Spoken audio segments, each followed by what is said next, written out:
Everyone once again welcome back to our channel. काफ़ी important आज की वीडियो होने वाली है बिकॉज यूजीसी के द्वारा हाल फिलहाल में 12 जनवरी 2022 को जो ऑफिशियली नोटिफिकेशन रिलीज़ किया गया related to academic bank of credit. So first of all हम जानेंगे that is academic bank of credit. अगर आप ग्रेजुएशन में हो या पोस्ट ग्रेजुएशन में हो या आगे आपने पीएचडी करने का सोचा है तो आपके लिए समझना काफ़ी इंपॉर्टेंट हो जाता है। तो फर्स्ट ऑफ ऑल आप लोग जैसे एग्जाम पॉइंट ऑफ व्यू से एबीसी की first of all full form note कर लीजिए। ABC it's not just like anybody can dance but it is like a academic bank of credit. तो अगर मैं सब्जेक्ट की बात करूँ, यहाँ पे बताया गया सब्जेक्ट में मेंशन किया गया इनफैक्ट यानी इसमें कुछ अमेंडमेंट किए जाने हैं। ठीक है, सब्जेक्ट में मेंशन किया गया UGC stabilize and operation of academic bank of credit in higher education first amendment regulation 2021। यानी जो एबीसी है that is academic bank of credit, जो कि पहले सिर्फ आपके आईआईटी, आईआईएम और जितने भी नेशनल इंपॉर्टेंस के इंस्टीट्यूशन होते थे उसमें बोला गया था। लेकिन अब भारत जितने सारे इंस्टीट्यूशन हैं, जितने सारे यूनिवर्सिटी हैं और जितने सारे कॉलेजेस हैं उसमें इम्प्लीमेंटेशन की बात रखी गई है। ठीक है, आगे वीडियो में बढ़ने से पहले फॉर एग्जाम्पल इसे एक अच्छे से एग्जाम्पल के माध्यम से समझेंगे ताकि आपके जितने सारे डाउट एबीसी को लेके वो सारे क्लियर आउट हो सके। फॉर एग्जाम्पल एक स्टूडेंट है, कोई ग्रेजुएशन कर रहा है या अपनी पोस्ट ग्रेजुएशन कर रहा है यानी वो अपनी हायर स्टडी कर रहा है बट ड्यूरिंग हायर स्टडी उसकी फाइनेंशियल कंडीशन अच्छी नहीं थी या फिर कोई इकोनॉमिक कंडीशंस अच्छी नहीं थी उस स्टूडेंट की। During a graduation, during a post graduation उसको अपनी हायर स्टडी छोड़नी पड़ी।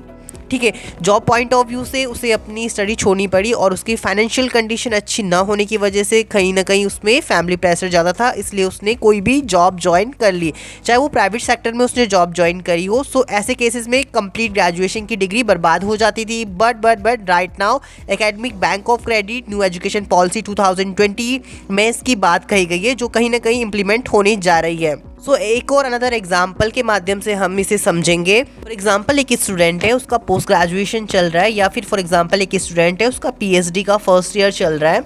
सो ऐसे में उस स्टूडेंट ने अपने गवर्नमेंट जॉब्स के लिए भी वो अपीयर कर रहा था और साथ ही में उसने गवर्नमेंट जॉब के लिए फॉर्म भी फिल करे थे। ऐसे में ड्यूरिंग उसका पोस्ट ग्रेजुएशन और ड्यूरिंग उसके पीएचडी में ही उसकी गवर्नमेंट जॉब में सिलेक्शन हो जाता है।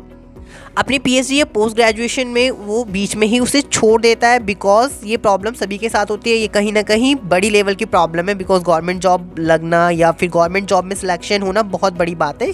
आपकी बहुत सारी मुश्किल्स होती हैं, उन मुश्किल से निकल के गवर्नमेंट जॉब आपकी लगती है। सो ऐसे काफ़ी सारे केसेस होते हैं कि स्टूडेंट जॉब भी ज़्यादा प्रीफर करते हैं और अपनी हायर स्टडी को बीच में क्विट कर देते हैं। तो कहीं ना कहीं ये उन स्टूडेंटों के लिए काफ़ी अच्छी खबर है कि एकेडमिक बैंक ऑफ क्रेडिट में उनके क्रेडिट को ट्रांसफर कर दिया जाएगा। उस नोटिस में कहा गया कि न्यू एजुकेशन पॉलिसी इंप्लीमेंट होने जा रही है। सभी कॉलेजेस में कहा गया है कि अब अगर कोई भी स्टूडेंट अगर हायर एजुकेशन या हायर कोई भी प्रोग्राम्स कर रहा है और अगर फॉर एग्जांपल कोई कंडीशंस की वजह से उसे बीच में उसे छोड़ना पड़ता है तो आप उसे बाद में वापस आके ज्वाइन कर सकते हैं बाद में का इन द सेंस कि आपको एकेडमिक बैंक ऑफ क्रेडिट का मतलब कुछ आपको पॉइंट्स मिलेंगे आपको जिसकी सहायता से आप डिग्री को अफोर्ड कर पाओगे। सो इसके लिए मिनिमम क्राइटेरिया रखा जाएगा। फॉर एग्जांपल किसी भी डिग्री को कंप्लीट करने के लिए यहाँ पे 100 पॉइंट्स रखे गए हैं, उसमें आपके कुछ मिनिमम पॉइंट्स भी रखे जाएंगे। फॉर एग्जांपल जैसे 100 पॉइंट्स आपके ओवरऑल पर्टिकुलर प्रोग्राम्स में रखे गए हैं तो मिनिमम उसमें फॉर एग्जांपल 40 या 50 पॉइंट्स रखे गए हैं।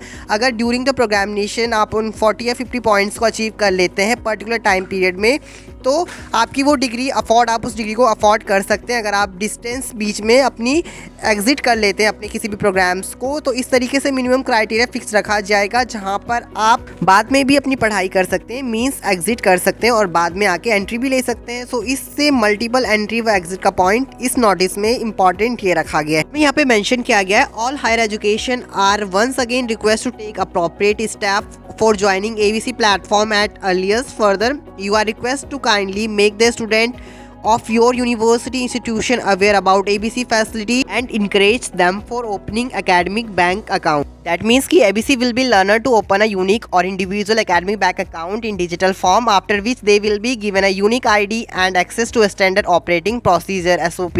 यानी जिस भी तरीके से कोई भी इंडिविजुअल स्टूडेंट अपना सेविंग बैंक अकाउंट ओपन करवाता है ठीक उसी तरफ से आपको अपना academic bank account credit open करवाना पड़ेगा इन दी डिजिटल फॉर्म, यानी डिजिटल फॉर्म में आपकी आईडी एक्सेस करवाई जाएगी। साथ ही में इसमें यूनिक आईडी आपको प्रोवाइड करवाई जाएगी। इसमें one more another points include किया गया है, that is ABC regulate will encourage of blended learning mode in which student will be allowed to earn credit from the various higher education registered under the scheme and through Swayam portal. Under the scheme the student can secure up to 50% credit from outside their college और universities. That means कि academic bank credit नियम के अनुसार आपको blended learning mode को प्रोत्साहन मिलेगा, जिसमें छात्रों को इस योजना के तहत पंजीकृत विभिन्न हायर एजुकेशन की तरफ से जो कोर्सेज करवाए जाते हैं एजुकेशन स्वयं पोर्टल के माध्यम से, जिसमें इस योजना के तहत छात्र अपने कॉलेज के विश्वविद्यालय से 50% अंक का क्रेडिट वहाँ से प्राप्त करेंगे और 50 क्रेडिट आप स्वयं पोर्टल के माध्यम से भी गेन कर सकते हैं। तो नॉर्मली इसे भी हम एक एग्जाम्पल के माध्यम से समझेंगे। फॉर एग्जाम्पल कोई भी स्टूडेंट है, लाइक बीकॉम का कोई स्टूडेंट है, अगर वो बीकॉम की पढ़ाई कर रहा है, फॉर एग्जांपल उसमें अकाउंट्स मैनेजमेंट, आपको मार्केटिंग सिखाई जाएगी। बट इंडिविजुअली अगर कोई स्टूडेंट ड्यूरिंग द पर्टिकुलर प्रोग्रामिनेशन उसके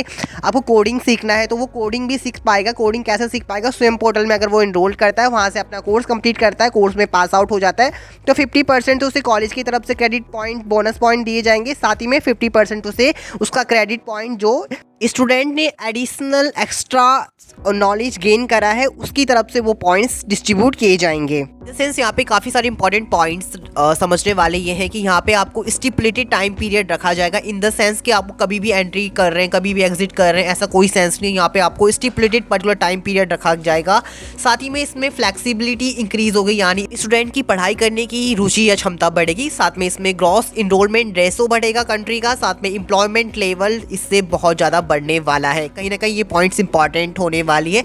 सो आपको अगर थोड़ी बहुत पॉइंट्स क्लियर हो गए होंगे, so guys that's it in this video. If you think this video gonna helpful for you, do hit the like button and also don't forget to hit the subscribe button and notification bell icon to get for more regular update. Firstly, stay tuned and stay connected and always keeping that smile in your face. Thank you for watching this video.